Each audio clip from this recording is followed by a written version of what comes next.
Është hapur në fakt zyrtarisht procesi i votimit edhe në qytetin e Vlorës, ku që prej orës 7 mëngjesit të sotëm 232 qendra votimi kanë qenë hapur për pritur kështu qytetarët vlonjat, të cilët do të çojnë kuvendin e Shqipërisë, ashtu sikurse tha ju pak më parë 12 mandate. Unë konkretisht ndodhem pranë 4 qendrave të votimit në qendër të qytetit, pranë Fakultetit të Ekonomisë, ku janë pozicionuar qendrat e votimit 44-71,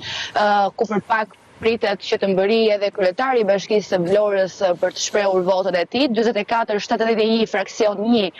fraksion 2, por edhe qendra 44-71 fraksion 3, e cila në fakt ka paraqitur një problematik, mund të themi me sa kemi parë nga afër mëngjesin e sotëm,